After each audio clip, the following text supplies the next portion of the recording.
Bismillahirrahmanirrahim.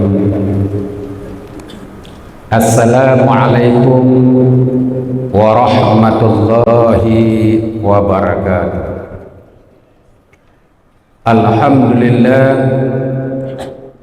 Alhamdulillazi anzalal Qur'an hudan linnas wa bayyinatin huda wal furqan.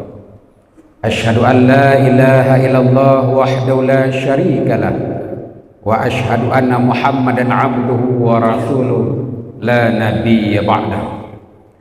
Qala Allah Ta'ala fil Qur'anil Karim, na'udzu billahi minasyaitonir rajim. Bismillahirrahmanirrahim.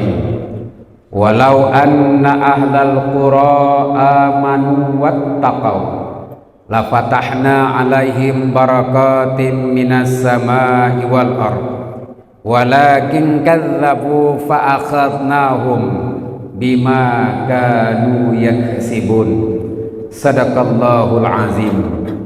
Kalaulah ada suatu umat, suatu kelompok, suatu penduduk beriman dan bertakwa kepada Aku, kata Allah, Aku akan limpahkan rahmat dari langit dan juga dari bumi. Tetapi kebanyakan dari mereka mendustakan ayat-ayatku, bahkan mereka menjauhi firmanku, ku azab mereka karena perbuatan mereka sendiri. Surat Al-A'raf ayat 96. Hadirin wal hadirat sidang jamaah zuhur rahimakumullah. Kembali kita bersyukur kepada Allah SWT. Alhamdulillah, pada hari ini Allah masih memberikan kekuatan dan juga kesehatan bagi kita untuk bisa hadir di rumah Allah, beristirahat sejenak, meninggalkan tugas dan aktivitas kita untuk melaksanakan kewajiban, melaksanakan salat zuhur berjamaah. Semoga Allah selalu limpahkan rahmat dan hidayahnya kepada kita berupa pahala yang berlipat ganda. Salawat dan salam buat Nabi kita Muhammad sallallahu alaihi wasallam. Allahumma salli ala Muhammad wa ala ali Muhammad. Kaum muslimin wa muslimat sidang jamaah zuhur rahimakumullah. Kita beri judul tausiah pendek kita kali ini, amalan-amalan yang disukai atau dicintai oleh Allah SWT. Yang pertama adalah dalam kitab Hajjul Muta'allim diungkapkan oleh Imam Al-Ghazali, amalan-amalan yang dicintai dan disukai oleh Allah. Yang pertama adalah orang-orang yang bermanfaat bagi orang lain. Alhamdulillah, saudara-saudari kita di beberapa masjid dan musala juga dibantu oleh kelompok-kelompok keagamaan, termasuk di kelompok-kelompok Baznaz, membantu saudara-saudari kita dalam berkurban dan juga membantu saudara-saudari kita yang peduli terhadap Gaza, Palestina, sehingga apa yang kita berikan itu sangat bermanfaat bagi mereka. Sedikit demi sedikit, setetes demi setetes, sedikit banyak harta yang kita berikan untuk mereka itu adalah sebuah penghibur. Ibaratkan orang kekeringan dan orang ibaratkan kehausan, datangnya air, maka sebagai perindu bagi mereka di saat mereka kehausan dan kekeringan.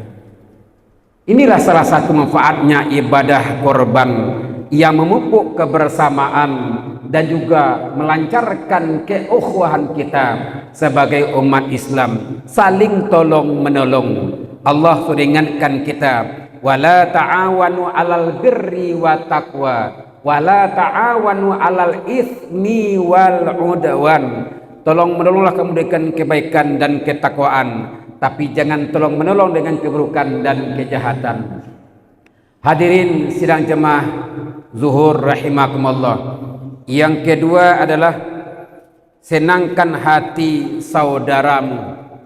Alangkah indahnya hati kita melihat di saat takbir, tahmid dan tahlil berkumandang, sahut bersautan antara satu dengan yang lainnya, antara surau dengan masjid dan musala, saling sautan takbir kumandang, sehingga kita menyenangkan hati saudara kita, mereka yang selama ini tidak pernah terjamah oleh bantuan pemerintah, tidak pernah terjamah oleh orang-orang yang mampu dan kaya. Tapi di saat hari raya Idul Adha, takbir berkumandang, semua saudara kita datang dalam kegiatan korban, dan mereka senang hatinya dan bergembira di saat kita bantu mereka. Inilah yang kedua, amalan yang disukai oleh Allah, bahkan dicintai oleh Allah terhadap umat Islam adalah saudaranya yang suka menyenangkan hati saudara yang lain. Kaum muslimin sidang jamaah zuhur rahimakumullah. Yang ketiga adalah berilah makan orang fakir miskin. Bukankah Allah sudah ingatkan kita, ara'aital ladzi yukazzibu biddin fazalikal ladzi yad'ul yatim wa la yahuddu ala ta'amil miskin. Tahukah kamu siapakah orang yang mendustakan agama? Kata Allah, itulah mereka yang menghardi anak yatim dan tidak mau memberi makan fakir miskin. Kita memang tidak sama penghasilan dan usaha kita, tapi dari masing-masing kita sudah Allah tentukan masing-masing rezekinya, takarannya Allah tentukan. Semuanya tergantung kepada duit, doa, usaha, ikhtiar dan tawakal. Berdoa saja tanpa usaha, nonsen akan dapat. Maka berdoa, usaha sudah ada, tanpa bekerja keras juga tidak akan dapat. Kalau tiga hal tersebut sudah kita lakukan, maka terakhir adalah kita lakukan tawakal Allah, kita serahkan kepada Allah.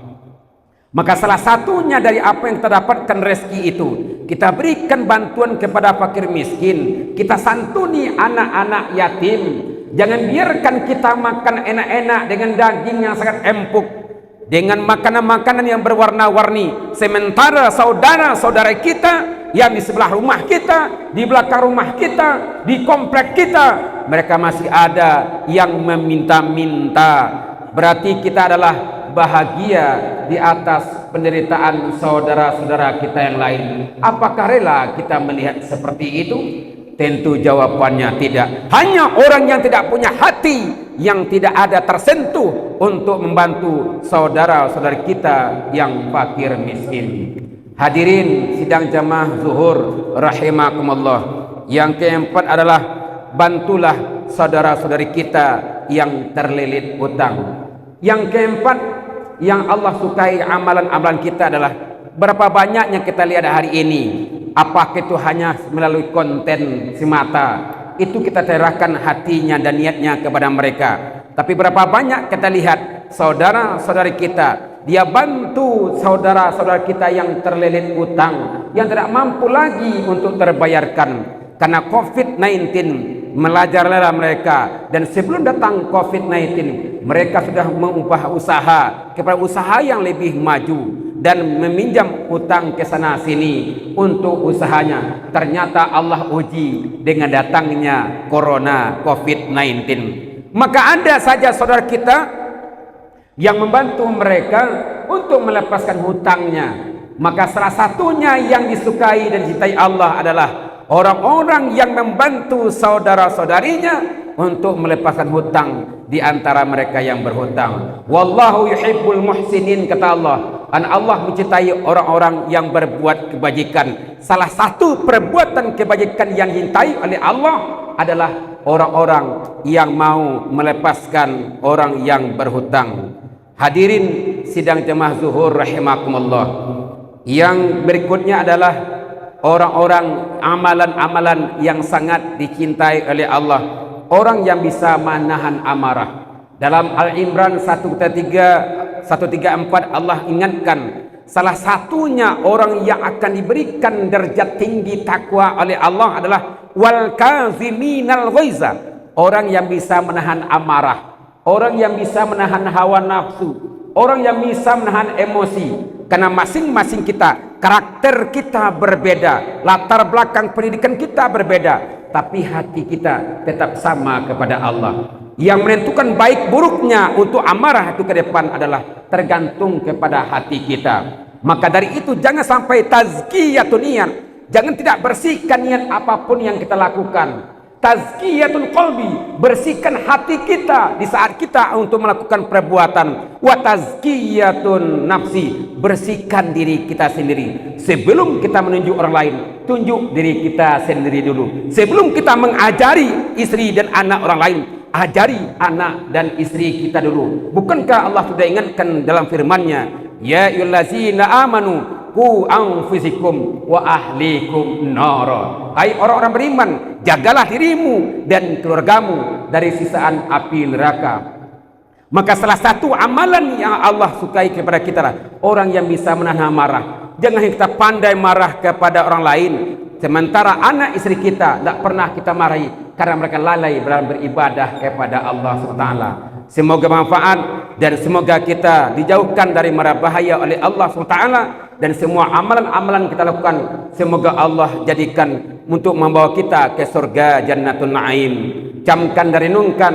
Banyak maaf bila fisabil haq fastabil khairat. Assalamualaikum warahmatullahi wabarakatuh.